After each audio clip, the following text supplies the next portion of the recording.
Estado e política. Por que é importante conhecer? O que é política?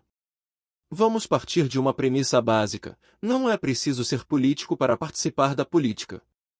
Política tem a ver com o modo como nos organizamos enquanto sociedade, uma noção que está embutida na própria palavra. Polis é um termo grego que significa cidade. Em sua acepção original, a palavra se referia tanto ao espaço central da cidade-estado grega, onde estavam instaladas as instituições políticas e administrativas, quanto ao corpo de cidadãos de determinada cidade. De forma simplificada, podemos dizer que em sua origem a palavra política englobava tanto a política institucionalizada, hoje associada a parlamentos, partidos, ministérios etc., quanto a política cotidiana, que abrange todos os cidadãos da polis. Desde os primórdios, então, a ideia de política esteve ligada às habilidades e práticas de tomada de decisões e de administração de determinado território, bem como às dinâmicas de discussão, negociação, formação de opinião e conflitos inerentes aos indivíduos que vivem em sociedade. Assim, a política se relaciona à arte do convívio entre os diferentes e à forma como resolvemos nossas disputas, como decidimos sobre questões que afetam a todos, ou a muitos, pelo menos, e agimos para planejar um futuro diferente. Ela envolve tanto uma dimensão pragmática, ou seja, prática, pois há muitos problemas a serem solucionados em qualquer momento histórico, quanto uma dimensão construtiva, às vezes até mesmo utópica, uma vez que o futuro está indefinido e depende de nossa capacidade coletiva de imaginação e de ação. Lembram-se do que eu disse na introdução? O sonho para construir a realidade. Portanto, quando empregamos o termo política, nós nos referimos a um amplo conjunto de atividades, instituições, ideologias e padrões de comportamento relacionados a conflitos do poder, do funcionamento dos governos, da mobilização social, entre tantas outras questões associadas à vida coletiva. A vida comunitária, sobretudo em sociedades complexas, exige a criação de soluções para problemas coletivos e de mecanismos para lidar com os embates que, inevitavelmente, surgem no interior de determinada comunidade. Ou seja, qualquer dimensão da política está ligada à existência real ou à possibilidade da emergência de inúmeras formas de interação e de disputa entre indivíduos ou grupos que compõem aquela coletividade. Por se tratar de um campo tão amplo de atuação e de estudo, diversas áreas acadêmicas se debruçaram sobre o assunto: a ciência política, o direito, a sociologia, a história, a antropologia e até mesmo disciplinas como a psicologia e a economia. Mas é claro que não são apenas os especialistas acadêmicos que pensam, falam e escrevem sobre política. O conhecimento gerado pelas pesquisas também convive com discursos, ideias e teorias advindas de outras fontes, como o jornalismo e as próprias experiências de atores mais intensamente envolvidos no jogo político, como partidos, lideranças e movimentos sociais. Isso mostra que a política é um objeto complexo, interdisciplinar e em constante transformação. Além disso, por seu caráter múltiplo e por ter como elementos centrais os conflitos, a disputa de poder e a construção de horizontes sociais, é impossível dizer que, em um contexto democrático, determinado sujeito ou instituição tem a palavra final ou a verdade definitiva sobre temas políticos. Na democracia, o enfrentamento e a diferença de opiniões fazem parte do jogo, e a opinião de uma maioria não pode se sobrepor aos direitos fundamentais das minorias. Vale a pena destacar um princípio básico da democracia: o poder emerge do povo.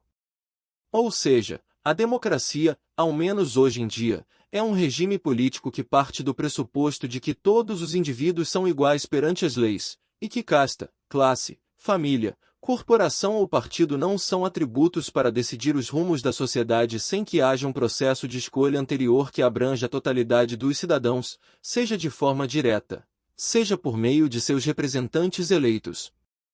Como diz a Constituição brasileira, artigo 1º: todo poder emana do povo, que o exerce por meio de representantes eleitos ou diretamente, nos termos desta Constituição. Artigo 3º: constituem objetivos fundamentais da República Federativa do Brasil, e construir uma sociedade livre, justa e solidária. Segunda, garantir o desenvolvimento nacional. Terceira, erradicar a pobreza e a marginalização e reduzir as desigualdades sociais e regionais. Quarta, promover o bem de todos, sem preconceitos de origem, raça, sexo, cor, idade e quaisquer outras formas de discriminação. Cidadania é um princípio crucial da política em sociedades democráticas. Na clássica definição de Hannah Arendt, trata-se do direito a ter direitos. Tanto devido à sua experiência pessoal quanto por seus estudos fundamentais sobre as origens dos regimes totalitários, a filósofa, judia e alemã, sabia muito bem que a universalidade dos direitos humanos só tinha condições de ser garantida pela cidadania. Quer dizer, pelo pertencimento a uma comunidade política organizada na forma estatal, que faz de nós cidadãos do Estado. O oposto do cidadão é o apátrida, o indivíduo destituído de laços e garantias de cidadania e de proteção estatal. Esse direito a ter direitos não corresponde a um universo já delimitado de garantias, e sim à necessidade de existir uma esfera pública em que a luta por novos direitos seja possível. Ou seja, para que exista cidadania é necessário que os cidadãos sejam ativos na cobrança e na fiscalização de seus direitos e se sintam responsáveis pelo destino coletivo da sociedade. Grande parcela da responsabilidade sobre essas discussões acaba recaindo sobre os cidadãos, que precisam se localizar em terreno tão complicado que, não raro, parece distante da realidade. Trata-se de um desafio real, a que todos estamos expostos como cidadãos, eleitores e indivíduos conscientes, e um dever que não surge apenas no período eleitoral. Embora os pleitos sejam de extrema importância para definir os rumos do país, a política é um exercício permanente. Os cidadãos precisam acompanhar os debates nacionais e locais não só porque dizem respeito às suas vidas, mas porque existem mecanismos a que podemos recorrer para influenciar as decisões políticas. Essa participação ativa na vida coletiva é essencial para que as instituições, as práticas e uma cultura republicanas mantenham-se saudáveis e em atividade. E, quando se vive numa comunidade, o bem-estar do outro afeta nosso próprio bem-estar. Por esse motivo, devemos estar atentos à prática de poder, cobrando, propondo e, quando insatisfeitos, buscando mudanças. A democracia brasileira atual, com seus aspectos positivos e negativos, resulta desse trabalho coletivo de cidadãos e de seus representantes. E, é muito importante lembrar, ela é bastante recente, mostrando-se mais exceção do que regra, e se assenta em uma história marcada por altos graus de violência, desigualdade, além de diversos períodos de autoritarismo. Com a independência do Brasil, em 1822, fomos a única nação da América independente que manteve um regime monarquista por décadas, enquanto as outras estabeleceram regimes republicanos, ou, no caso do México e do Haiti, breves períodos monarquistas, seguidos de repúblicas.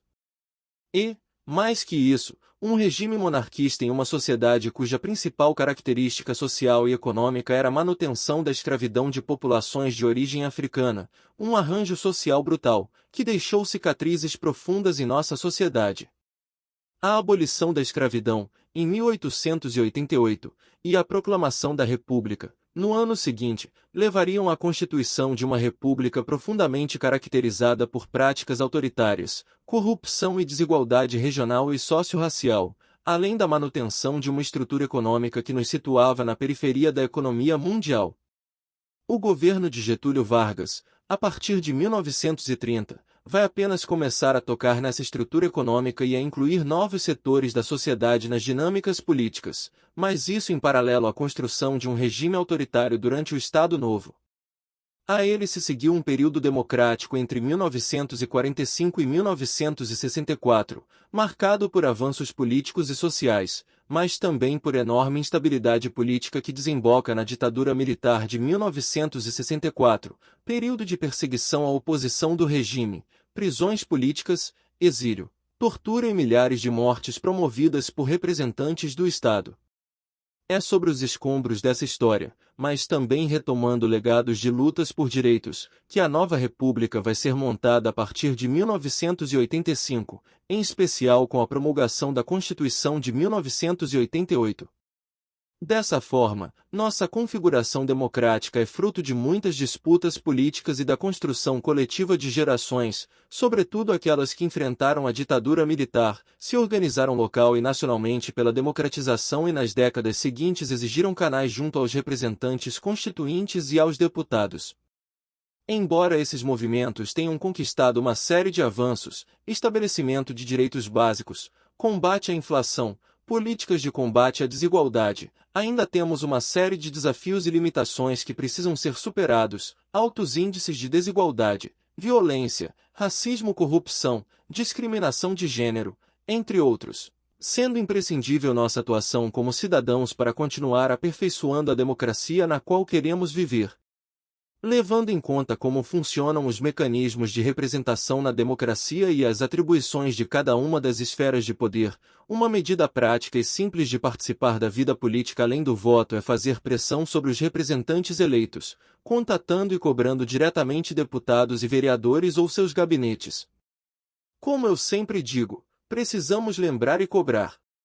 Para encontrá-los, procure informações nos perfis nas redes sociais do representante ou do partido e nas páginas oficiais da Câmara, Senado, etc., que costumam indicar telefones e e-mails dos gabinetes.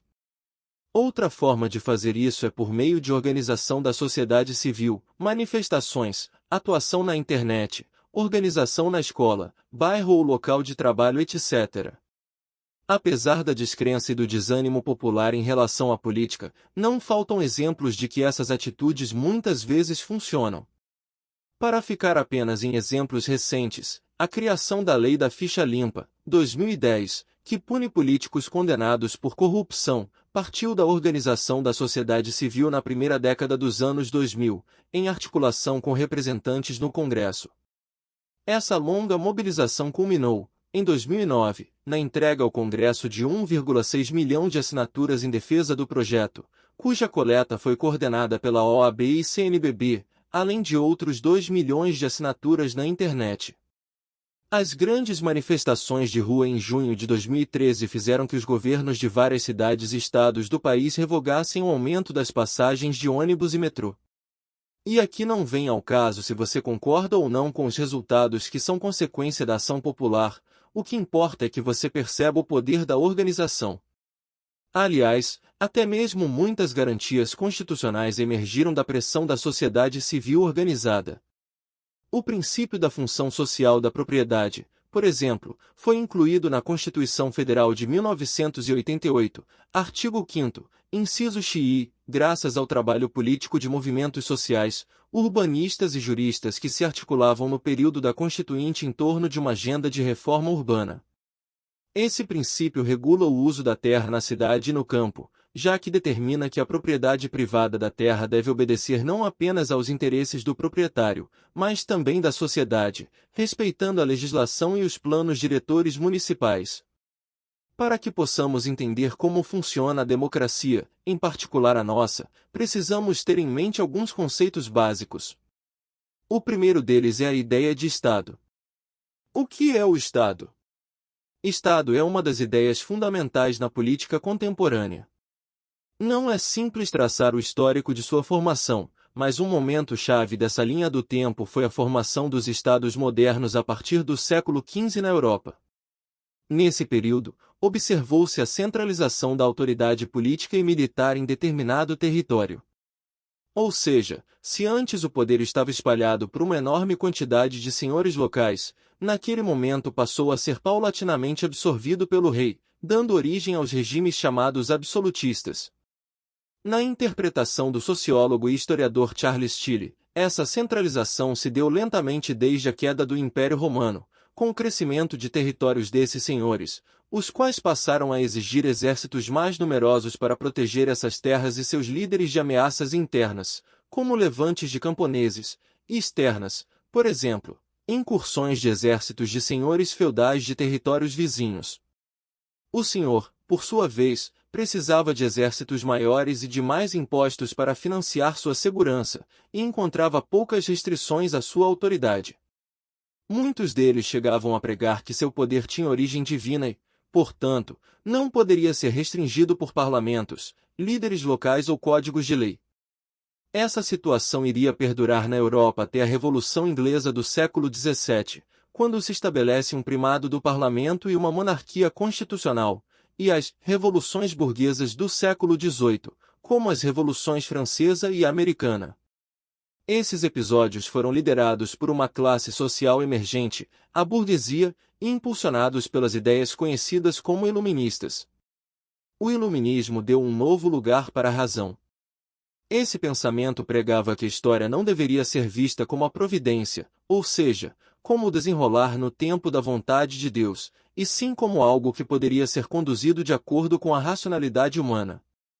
Os iluministas queriam mudanças na vida social e viam o Estado como um instrumento por excelência para realizá-las mediante reformas. De modo geral, as ideias iluministas questionavam valores centrais da antiga ordem social, como o direito divino dos reis, a superioridade da aristocracia e a primazia dos dogmas da Igreja. Essas ideias se espalharam como fogo entre grupos anti-absolutistas em vários lugares do mundo, inclusive na América Latina, onde ajudaram a insuflar movimentos de independência em fins do século XVIII e início do XIX, inclusive no Brasil, em especial durante a Inconfidência Mineira, entre outros movimentos independentistas. Essas imensas rupturas disseminaram a ideia de que a humanidade poderia organizar de forma racional a sua vida política. Por mais que a Inglaterra tenha tido desenvolvimento precoce de alguns desses aspectos desde o século XIII, é somente com essas grandes revoluções, a francesa e a americana, que vemos nascer as constituições modernas, as garantias do Estado de Direito, o voto em sua acepção moderna, as limitações aos poderes do Estado e a real tripartição de poderes. É também em meio a essas revoluções que se forja a cultura política moderna, marcada pela existência de partidos políticos, eleições periódicas, comícios, associativismo político e de classe, passeatas, discursos feitos em ambientes públicos, jornais como espaços de debate e polêmica. Esse conjunto de ideias e movimentos revolucionários foi determinante para estabelecer o moderno Estado de Direito em que o chefe do executivo tem seu poder significativamente reduzido quando comparado ao Estado absolutista, sobretudo por meio da criação das constituições modernas, da elaboração dos direitos fundamentais dos cidadãos, e do estabelecimento dos parlamentos e de judiciários independentes. É fundamental notar que, quando todas essas coisas, direitos, Constituição, garantias individuais, liberdade de imprensa, voto, nasceram, eram cheias de limitações. Um exemplo: o voto não nasceu universal. Para votar, era preciso ser homem e ter certa renda. Nos estados onde havia escravidão, os escravizados não votavam e, na maioria deles, mesmo os libertos não tinham esse direito. Foi preciso que as pessoas ocupassem esse espaço limitado que a política do tempo oferecia e lutassem muito, tanto nos parlamentos quanto nas ruas, para que a democracia fosse alargada. Pouco a pouco, e a muito custo, as conquistas vieram: maior liberdade de opinião e associação, ampliação do direito de voto para os homens, num primeiro momento, direito de voto para as mulheres, mais tarde. Dizer que houve evolução não significa, claro, que estejamos vivendo hoje o ideal. Reconhecer avanços não quer dizer que não precisamos mais avançar. Em suma, o Estado e a ampla participação política em seus assuntos foram construídos quase ao mesmo tempo, em um processo complexo, cheio de idas e vindas. Como deu para perceber até aqui, não importa se é na época dessas revoluções ou mais recentemente, quando o Brasil saiu de seu longo regime militar, a ampliação das liberdades políticas ao longo da história foi conquistada, com participação na política. Para que serve o Estado? O Estado tem muitas atribuições diferentes, tanto internas quanto externas. Entre as mais importantes estão: garantir a aplicação das leis e a segurança dos cidadãos, promover o bem coletivo e a liberdade individual, de acordo com os princípios constitucionais, imprimir moeda e atuar na regulação econômica, relacionar-se com outros estados e organizações internacionais, definindo sua política externa, seja por meio de seu corpo diplomático, na diplomacia presidencial, ou em missões diplomáticas encabeçadas por representantes eleitos. O Estado é uma entidade permanente que existe independentemente da forma de governo, democrática ou autoritária, e é composta de 3 elementos: território, povo e soberania. O território são os limites físicos e geográficos, terra, água e ar, dentro dos quais o Estado exerce seu poder. Assim, em determinado território o Estado é responsável por aplicar as leis, manter a ordem e garantir os direitos dos cidadãos e dos estrangeiros que nele se encontrem, de acordo com as normas previstas. O povo é o conjunto dos indivíduos que o Estado unifica e sobre os quais exerce seu poder. A soberania, por sua vez, é uma moeda de duas faces. Sua face interna diz respeito ao poder que o Estado exerce na resolução de conflitos e exercício da ordem jurídica dentro de um território, enquanto a externa garante a autonomia do Estado em relação a outros Estados. Ou seja, um Estado não pode interferir nos assuntos internos de outro Estado soberano, invadindo com forças policiais ou forças armadas, realizando comércio sem pagar impostos, etc. Para alguns dos grandes pensadores da política, como o inglês Thomas Hobbes e o alemão Max Weber, a existência do Estado depende da centralização dos aparatos de violência em determinado território para garantir o exercício das funções desse mesmo Estado. Ele tem de ser a entidade que concentra o monopólio do uso legítimo da força por meio de forças armadas e da polícia. Só assim é possível manter a ordem interna e, nos Estados democráticos, garantir o respeito às leis. Em seu livro Leviatã, de 1651, Hobbes argumenta que, para formar o Estado, os indivíduos renunciam a uma parte de sua liberdade em troca de segurança. Nessa formulação clássica, o Estado nasce de uma espécie de contrato social entre os indivíduos que reclamam de uma situação de caos e violência que resulta da ausência de uma autoridade centralizada, o que ele chama de estado de natureza. A criação do Estado limita a capacidade do exercício da violência de cada cidadão, já que ele passa a ser o centro do poder, garantia da unidade política e de uma possível paz interna, mesmo que sob o peso dessas armas estatais. Já Weber, no século XX, apresenta esse modelo em sua influente Conferência Política como vocação, defendendo que o Estado é uma comunidade humana que pretende, com êxito, o monopólio do uso legítimo da força física dentro de um determinado território.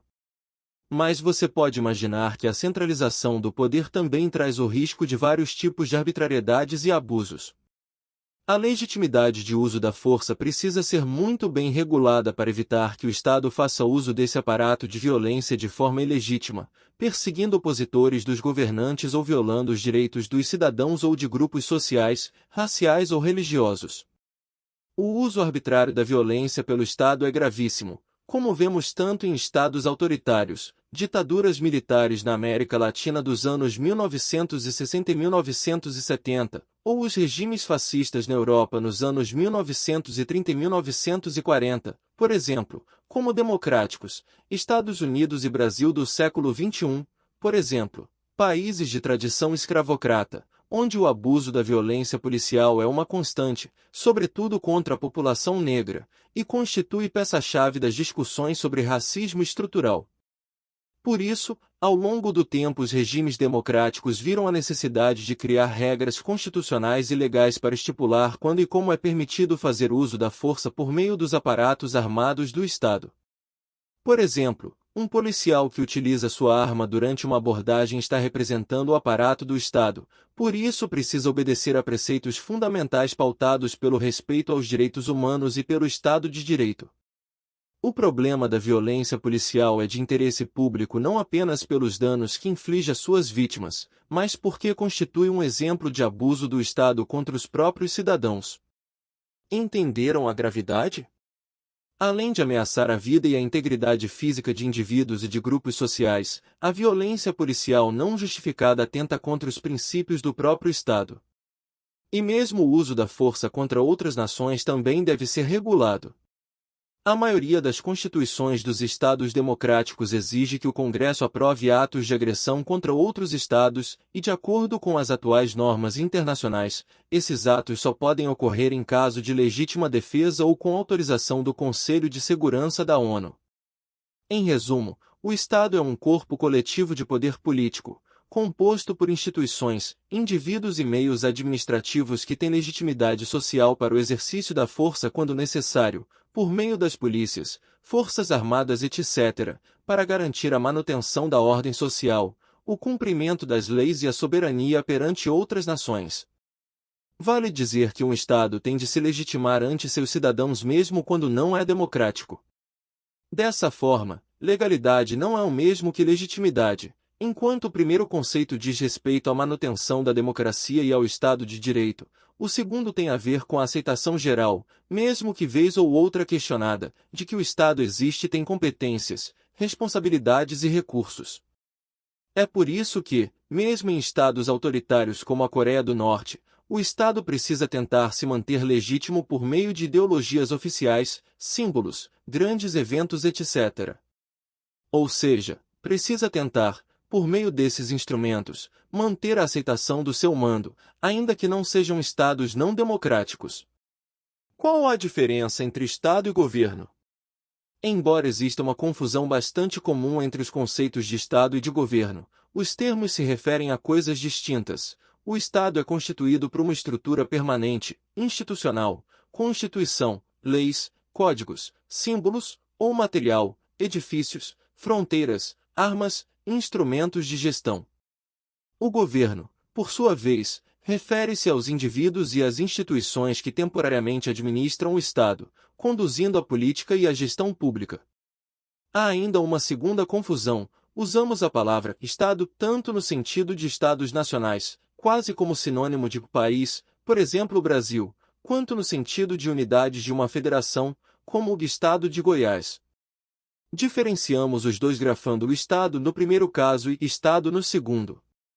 Em uma democracia, os líderes eleitos têm de zelar pela manutenção e sustentação do Estado, vigiando fronteiras, mantendo a ordem, garantindo a estabilidade institucional e representando o país internacionalmente, além de exercer funções de governo em tarefas como decidir políticas públicas, propor e sancionar leis, atuar perante os outros poderes e outras eventuais unidades da federação.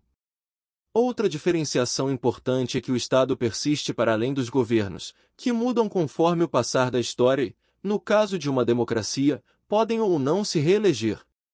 O governo passa, o Estado não.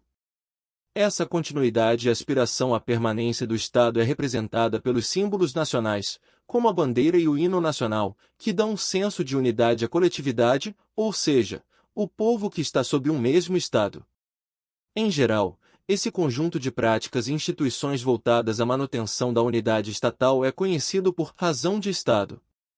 Em outras palavras, cabe aos poderes constituídos zelar para que o Estado não se desfaça por conflitos internos ou externos, por uma crise econômica grave, pelo levante de grupos de cidadãos em revoltas que ponham em perigo a sua unidade, por exemplo, uma guerra civil separatista. Em democracias, a razão de Estado deve ser sempre equilibrada pela manutenção do Estado de Direito, ou seja, o cuidado para que os cidadãos tenham a garantia do cumprimento das leis e do devido processo legal. Isso significa que, numa democracia, as ameaças ao Estado devem ser, apesar de nem sempre serem, enfrentadas de acordo com os princípios adequados, uso regulado da força, respeito aos direitos humanos e ao devido processo legal. Num regime presidencialista como o do Brasil, o presidente concentra os títulos de chefe de Estado e chefe de governo. Em outros países, que podem ser repúblicas, como a França, com suas peculiaridades, Portugal ou a Itália, ou monarquias, como a Inglaterra ou a Espanha, essas funções são exercidas por indivíduos diferentes. No Reino Unido, por exemplo, a chefe de Estado é a Rainha Elizabeth II. Desde que assumiu o trono em 1953 até o fim de 2020, o país havia contabilizado 14 primeiros-ministros, de Winston Churchill a Boris Johnson, ou seja, 14 diferentes chefes de governo. Burocracias do Estado só atrapalham a nossa vida? Para que o Estado consiga cumprir suas atribuições, é indispensável não só que ele conte com um corpo de funcionários, permanentes ou provisórios, como possua regras bem estabelecidas a respeito do funcionamento das coisas. Esse conjunto de funcionários e regras de administração do aparato de Estado tem o nome de burocracia estatal, ou seja, uma burocracia que atua na administração pública. Costumamos ouvir a palavra burocracia em outra acepção, com uma carga muito negativa, para caracterizar qualquer complicação criada para dificultar processos que poderiam ser mais simples. Mesmo quando pensamos na burocracia estatal, é comum que as acepções se confundam, resultando numa simplificação, como se toda a regulação da administração do Estado fosse desnecessária ou exageradamente complicada, uma chatice que atrapalha demais a nossa vida. Às vezes, as críticas têm fundamento. Uma regra imprescindível num passado não tecnológico pode realmente não fazer mais sentido hoje, mas é impossível imaginar a vida pública em qualquer estado sem algum tipo de organização burocrática. Como qualquer grande organização, os estados modernos exigem a execução de uma quantidade gigantesca de tarefas, o cumprimento de normas, pagamentos, processamento de dados, gestão de pessoas, etc. Além disso, por responder a toda a sociedade e precisar prestar contas publicamente aos cidadãos, o Estado tem muito menos flexibilidade em diversos de seus procedimentos, se o comparamos, por exemplo, a uma empresa privada. Por isso, na imensa maioria dos casos, a gestão do Estado não responde à mesma lógica da gestão privada. Há, inclusive, áreas de estudo e cursos de graduação e pós-graduação diferentes para cada uma dessas áreas, administração pública e administração de empresas, por exemplo. Tente pensar em quantas pessoas, leis e procedimentos são necessários para que uma professora dê uma aula em uma escola pública. Ela tem de ter sido selecionada em um concurso, que precisou obedecer a regras e padrões de qualidade. Alguém deve controlar se ela cumpre suas obrigações, mas se também recebe seu salário todos os meses. Alguém deve limpar e arrumar a sala de aula. O motorista do ônibus que transportou os alunos precisou passar por um processo seletivo em uma empresa habilitada para atuar no transporte público. O policial tem de zelar para que as ruas estejam seguras. O Estado realizou compras públicas de livros e materiais, etc. Essas são só algumas dentre as muitas tarefas executadas pelo Estado cotidianamente no município, no Estado ou na União. Viram só como mesmo aquilo que parece ser muito simples pode ficar complicado? Na minha vida privada, posso dispor do meu próprio dinheiro contratando uma professora particular que cobra muito mais do que a média do mercado sem dar satisfação para ninguém, mas não funciona assim quando o Estado lida com o dinheiro dos contribuintes. E nem deveria. Em termos teóricos, a definição de burocracia mais influente é a de Max Weber, que destaca algumas características fundamentais de uma burocracia ideal. Para ele, o funcionamento de uma burocracia precisa manter a impessoalidade, não deve beneficiar este ou aquele indivíduo por ser amigo ou parente, e a regra deve ser aplicada a todos. As relações de hierarquia e a remuneração devem ser preestabelecidas de acordo com a função de cada burocrata, e a contratação deve estar atrelada ao conhecimento técnico, por exemplo, por meio de concursos públicos. Weber também ressalta que deve haver uma distinção entre o funcionário e os instrumentos, materiais e edifícios utilizados na administração pública para assegurar a separação entre o público e o privado. Mas é claro que nem sempre as burocracias no mundo real funcionam assim. Sabemos que em muitos órgãos públicos existem funcionários com conhecimento técnico insuficiente, indicações inadequadas e até mesmo corrupção. Mas essa burocracia racional e impessoal proposta por Weber deveria prevenir o uso do cargo em benefício próprio ou de um grupo político ou social, além de garantir a maior eficácia possível dos procedimentos administrativos. Ao notarmos que a burocracia real se afasta daquilo que interpretamos como a burocracia ideal, a solução não precisa ser a rejeição da própria ideia de burocracia, o que acontece, muitas vezes, sem qualquer indicação de um novo modelo, mas o seu aperfeiçoamento. Há um ponto que merece destaque nessa definição de burocracia que acabamos de ver. Nos Estados modernos, é fundamental a separação entre os instrumentos do Estado e a pessoa do governante. Governantes não podem ser donos dos edifícios, máquinas e instrumentos utilizados na administração pública, tampouco podem pagar funcionários do Estado do próprio bolso, por exemplo, contratar uma empresa de segurança privada no lugar de manter um exército do Estado.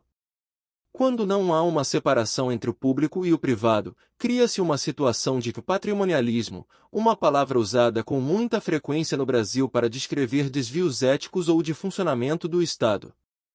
Para evitar o patrimonialismo, o Estado não pode ser ocupado apenas por políticos, mas deve contar com uma estrutura administrativa composta por indivíduos, os funcionários públicos, além de regras e equipamentos cujo objetivo é gerir o aparato de Estado, assessorar e auxiliar os governantes e atuar na formulação e execução de políticas públicas. É importante que existam os burocratas de carreira, com conhecimento técnico e experiência acumulada no cargo e dedicação ao Estado, e não apenas ao governo, que é temporário, lembram, bem como indivíduos de confiança indicados pelo presidente, prefeito, governador e ministros. Os cargos de confiança servem ainda para garantir o cumprimento do programa vitorioso nas eleições, o que é imprescindível para que uma democracia seja real.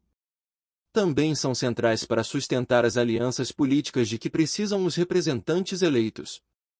No Brasil, grande parte dos profissionais da administração pública, nos 3 níveis da federação, são concursados, policiais federais, professores de universidades federais, fiscais da Receita Federal, técnicos, membros de Ministério Público, agentes de saúde, etc., indivíduos que exercem funções em cargos comissionados a partir de indicação de governantes, ministros, secretários, etc., ou indivíduos de organizações privadas ou organizações da sociedade civil comissionadas pelo Estado, como motoristas de ônibus em cidades onde a concessão de serviço a empresas, funcionários terceirizados de limpeza urbana, etc.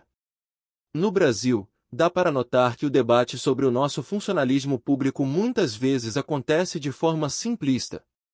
Na verdade, essa discussão é muito mais complexa e relevante do que pode parecer à primeira vista.